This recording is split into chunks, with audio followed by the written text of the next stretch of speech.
নামাজ পড়া দেখলে টিটকেরি দেয়, এরকম আছে না নাই? কয় তুমি বড় হাজি হয়ে গেছো, কয়েকদিনের মঞ্চে এসে গেছো, মন ঠিক থাকলে কিছুই লাগে না, বলে কি বলে না? জোরে কর। এরা হলো শয়তানের টোকাই, এরা হলো শয়তানদের কেদার ও শয়তানের খালাতো বোন। কয় মন ঠিক থাকলে কিছুই লাগে না। আরে নাফরমানের দলেরা, তোমরা মন কবে ঠিক করবা, কবে নামাজ পড়বা? এক ওয়াক্ত নামাজ যারা কাজা দেয়, মান তারাকাতিস সালাতি মুতাআম্মিদান ফাকাদ কাফার, ইচ্ছা করে যদি কেউ এক ওয়াক্ত নামাজ কাজা দেয়, তাহলে সে ব্যক্তি নাফরমান কাফের হয়ে যায়। আর একজন ব্যক্তি যে মুসলমান, আর একজন ব্যক্তি যে কাফের, এর মধ্যে পার্থক্যই হলো বাইনাল আব্দি বাইনাল কুফরি তারকুস সালাত। একজন ব্যক্তি মুসলমান, আর একজন ব্যক্তি নাফরমান, এর পার্থক্যই করে হলো 5 ওয়াক্ত নামাজ। আমার মা বোনেরা, কিন্তু কুরআনুল কারীমে এসেছে ইন্নাস সালাতা তানহা আনিল ফাহশাই ওয়াল মুনকার, নিশ্চয়ই 5 ওয়াক্ত নামাজ সঠিকভাবে তোমরা যদি আদায় করো, তাহলে তোমাদের মন কোন দিকে গেছে, তোমাদের মন কোন দিকে গেছে এটা দেখার বিষয় নাই।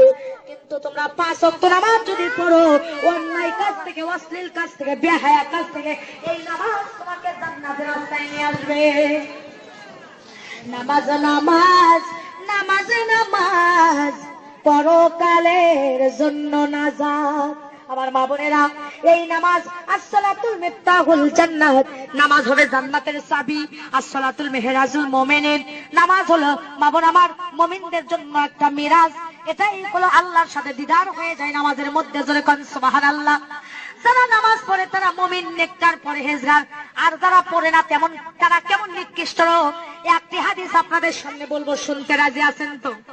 আমার মা বোনেরা, হাদিস শরীফের মধ্যে এসেছে এক সাহাবী আল্লাহ নবীর কাছে এসে বলেছে, ইয়া রাসূলুল্লাহ, ইয়া হাবিবাল্লাহ, আমি গরিব মানুষ, পাতিলে ভাত রান্না করে রেখেছি, যায় দেখি পালিত একটা কুকুর পাতিলের মধ্যে মুখ দিয়েছে।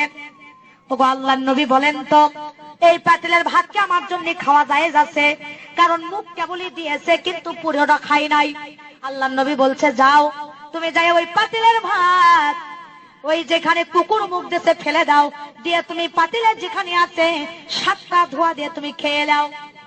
আল্লাহ নবীর সাহাবী বাড়িতে আছে, আসে দেখি ওই পাতিলের মধ্যে পালিত একটা বিড়াল আমার মুখ দিয়েছে। আবার নবীর কাছে গেছে, একজন পোল্পা বুঝবেন, যায় বলছি, ইয়া রাসূলুল্লাহ, পাতিলের মধ্যে যায় দেখি গো আবার একটা পালিত বিড়াল মুখ দিয়েছে, এখন কি খাওয়া যায় যাচ্ছে? বলে, হ্যাঁ, বিড়াল যেখানেও মুখ দিল ফেলে দাও, দিয়ে ভালো খানি তুমি আবার 3টে ধোয়া দিয়ে দাও, নিয়ে তুমি খাইয়া দাও। বাড়িতে সাহাবী এসে দেখে একজন বেনামাজি মহিলা তার পাতিলের মধ্যে হাত দিয়ে ভাত বেড়ে নিয়েছে। কিন্তু আবার নবীর কাছে গেছে, মহিলা জানে না কুকুর মুখ দিয়েছে, বিড়াল মুখ দিয়েছে। যা বলছে, নবী গো, বিরক্ত অনুভব করবেন না, বেয়াদবি মনে করবেন না, আবার আমি এসেছি, আপনি যে কুকুর মুখ দিছিল 7 ধোয়া দিয়ে খায়া জায়েজ করে দিছিলাম, বিড়াল মুখ দিছিল 3 ধোয়া দিয়ে দিছিলেন, কিন্তু একটা বেনামাজি মহিলা আমার পাতিলের মধ্যে হাত দিয়েছে, বাকি অবশিষ্ট ভাতকে আমার জন্য জায়েজ আছে, খাওয়া ক্ষুধাকে নিবারণ করা জায়েজ আছে। আল্লাহর নবী বলতেছে, না না ও সাহাবী, কুকুর খেয়েছিল 7 ধোয়া দিয়ে জায়েজ করে দিছিলাম, বিড়াল মুখ দিয়েছিল 3 ধোয়া দিয়ে জায়েজ করে দিছিলাম, কিন্তু একটা বেনামাজি মহিলা ওই পাতিলের মধ্যে হাত রাখার কারণে 500 ধোয়া দিলেও তোমার জন্য জায়েজ নাই। কারণ একটা কুকুরের চাইতে, বিড়ালের চাইতে বেশি নিকৃষ্ট, বেশি নাপাক জাতি, ঘৃণিত জাতি একটা বেনামাজি মহিলা। নাউজুবিল্লাহ, জোরে কোন। আমার মা বোনেরা, আমার দরদিরা, এই জন্য আপনাদের কাছে বলতে চাই, সোনার চানেরা, বেশিক্ষণ বিরক্ত করবো না। নামাজ যেমন ফরজ, পর্দা করা কি? নামাজ যেমন ফরজ, পর্দা করা। আর এখনকার মা বোনেরা পায়ে দেয় হাই হিল, করে খালি কিলকিল, চোখে লাগায় মাস্কারা, ছেলেদের করে কামসারা, ঠোঁটে লাগায় লটকা ফিস, ছেলেরা দেয় শীষ, আর কপালে দেয় বড় বড় টিপ। ছেলেরা কয় এই মেয়েটাই আমার জন্য ঠিক। জোরে কন নাউজুবিল্লাহ। আমার মা বোনেরা, আমার দরদিরা, ব্লাউজ বানাতে বানাতে পর্দা ফরজ করে দেওয়া হয়েছে। আর আমার মায়ের জাতিরা শহরে থাকেন, মন খারাপ করবেন না। ব্লাউজ বানাতে বানাতে পুরুষের ছেন্দ গেঞ্জি ফেল করে দিয়েছেন, এত খাটো ডানার ব্লাউজ। শর্ট কামিজ ব্যবহার করেন, বিউটি পার্লারে যায় ভুরু তোলেন, ঠোঁট কালার করেন। মাদান্ডে খোদার কসম করে বলে আপনি দাউস হবেন কিয়ামতের দিন। একটা বেপরদা মহিলা দাউস হয়ে যাবে। এই দাউস আল্লাহর জান্নাতে যাওয়া তো দূরের কথা, জান্নাতের বাসনাও তার নাকে পাবে না। টাকা পয়সা আলা হয়ে তোমার কোনো দাম নাই। আমার মা বোনেরা, পায়জামা গুলো দেখেন, স্কিন পায়জামা পরে যা দেখতে তল্লাবাসের মতো পাড়া শিকল লাগে। মাথার চুল কাটে বানরের লেজের মতো করে দেয়। ধরে বলেন ঠিক না ঠিক? বোরকা যে পর্দার জন্য গো, সেই বোরকা গাও দিয়ে রন্না খান গলায় পেঁচে দেয়, বুকের ওপর দেয় না, মাথায় কাপড় দেয় না। আমি আমার ভাষায় নাম রাখছি, এরা হলো তনসেল বারা মুসলমান। এদের স্থানটা হবে তাসলিমা নাসরিনের সাথে জাহান্নামে। জোরে জোরে বলেন ঠিক না বেঠি? আমার বাজান, হক কথা বলতেছি। আমি বক্তাকে আর দাওয়াত করবেন না, তাতে যায় আসে না, কিন্তু আজকে তো আপনাদেরকে বলার সুযোগ পাইছি। জোরে বলেন ঠিক না ঠিক? মাজান রে, পর্দা করা ফরজ। কেউ জান বেহায়া বেপর্দা করে চলবা না। মোটর সাইকেলের পিছনে শ্যাম্পু করে যায়, বেগনা পুরুষেরা কয় খায় না খায় মাল এক খান গেল। জোরে কোন ঠিক না ঠিক? হায় হায়, মহিলাদের চেহারা দেখে কয় মাল এক খান গেল। নাউজুবিল্লাহ নাউজুবিল্লাহ।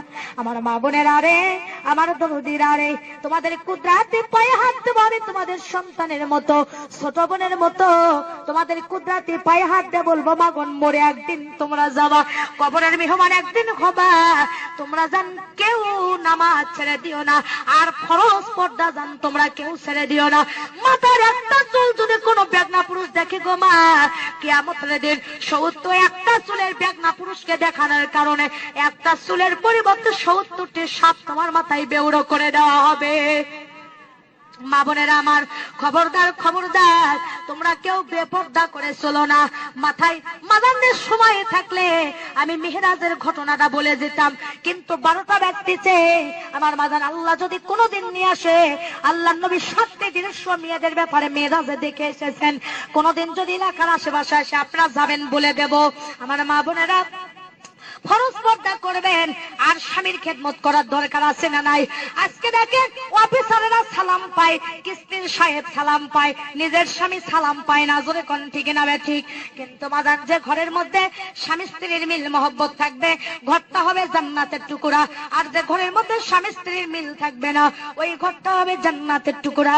আল্লাহ পাক স্বামী স্ত্রীর ব্যাপারে বলেছেন, হুন্না লিন্নাসি লিবাসুল লাকুম আনতুম লিবাসুল লাহুন্না। স্বামী হলো স্ত্রীদের লিবাস, আর স্ত্রীরা হলো স্বামীদের লিবাস। দুইজন দুইজনকে লিবাস হিসেবে বলা হয়েছে। রে আমার মায়ের জাতিরা, আপনারা যা একে অপরের লিবাস। স্বামীকে মাঝে মাঝে গোসল করে দেবেন, স্বামীর সাথে রুক্ষ মেজাজে কথা বলবেন না, হাসি মুখে কথা বলবেন, আর স্বামীকে সালাম দেবেন। হযরত আয়েশা সিদ্দিকা হুজুর সাল্লাল্লাহু আলাইহি সাল্লামকে মাঝে মাঝে গোসল করে দিতেছেন। একদিন হুজুরকে আয়েশা গোসল করে দিচ্ছে। হুজুরের খুশিতে বলে গে, আম্মা আয়েশার বুড়ো লোকের আঙ্গুল ফেটে গেছে, হুজুরের গায়ের সাথে পানি ঢালছে, রক্তের বন্যা বয়ে যাচ্ছে। নবীজি আমার ধাপে দাঁড়াছে, দাঁড়া বলে, ও আয়েশা, তোমার পানি যে ঢালি তো রক্ত কিসের বন্যা বয়ে যায়? আয়েশা বলছি, ইয়া রাসূলুল্লাহ, আপনার গায়ে যখন পানি ঢালে আপনি যে খুশিতে বসে আছেন, আপনার খেদমত করতে যাইয়া ওই খুশির দাবা লেগে আমার বুড়ো লোকের আঙ্গুল ফেটে গেছে। নবী বলে, আয়েশা তুমি একবার আহু করনি কেন? তোমার কি কষ্ট হয়নি? আয়েশা বলছে, ইয়া রাসূলুল্লাহ, আপনি তো আমার একদিকে স্বামী, একদিকে আল্লাহর নবী, আপনার খেদমত করবে যাইয়া আমার কলিজাও যদি ফেটে যেত, আল্লাহ রাসূলকে খুশির থেকে উঠে দাঁড়ানোর কথা বলতাম না। মা বোনেরা, আল্লাহর নবীর 11 জন স্ত্রী ছিল, এক এক স্ত্রীর এক একটা গুণ।